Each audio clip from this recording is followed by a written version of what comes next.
Hi, I'm Marty Nemko. This is a fictional diary entry from the next edition of my book Secrets, which should be out in a couple weeks. The current one has still got a lot of these kind of stories. Anyway, this one is called I'm Nice But Not Good. My parents taught me to be nice, and it's gotten me far. I'm Vice President of Development, that is fundraising, for Midwestern State University. I'm always gracious.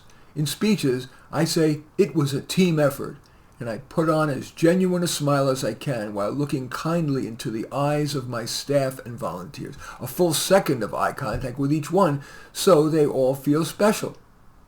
With donors, I go beyond the obligatory thank you letter.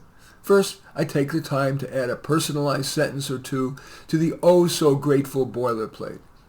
If they're an even moderately big donor, and especially if I think I can go for an even bigger ask, I send them a little customized present with a note saying, I've enjoyed talking with you, but don't want to bother you. But if you would like to chat, yes, about making another gift, or simply to chat about, and then I would insert their hot button issue which had been noted in their prospect research dossier, I would welcome a call. Here's my cell phone number.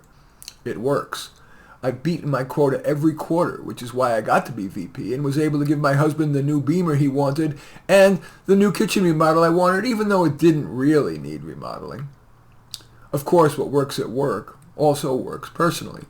I listen attentively to my husband when he comes home from work, even if I'm bored hearing him complain.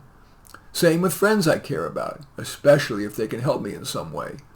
I look for every opportunity to give earned praise and downplay my accomplishments. I make a point of talking only as much as I think they would like. Some people like to dominate the conversation. No problem. Others would listen more. With them, I talk a little more than half the time, maybe even 3/4. But just because I'm nice doesn't mean I'm good. Between you and me, here are a few truths about what I'm really like.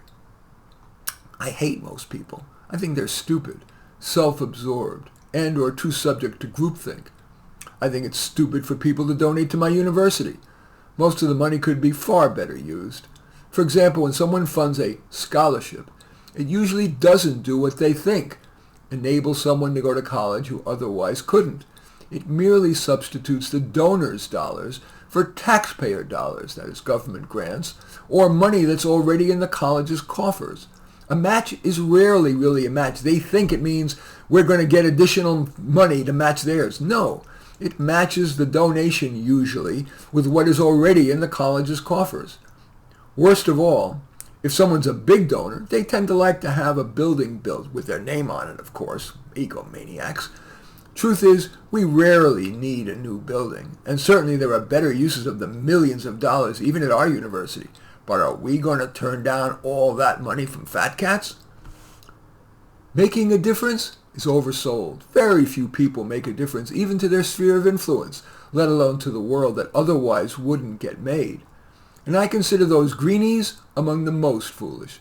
I think of all those virtue signalers who carefully recycle and buy a Tesla, which has essentially zero impact on the climate, while many of the nation's 200 countries burn mountains of coal because they need cheap energy to enable their people to survive. Stupid humankind. Thank you, dear diary. You're the only person I can be honest with. In any event, that fictional diary entry is called I'm Nice But Not Good from my book Secrets.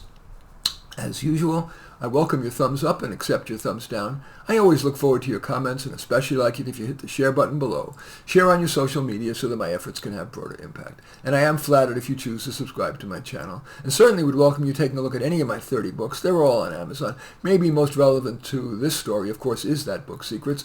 But anyway, just go to Amazon, search on my name when you're there, and you'll find all 30 books and more than you can stomach. In any event, I do thank you for watching. I am Marty Nemko.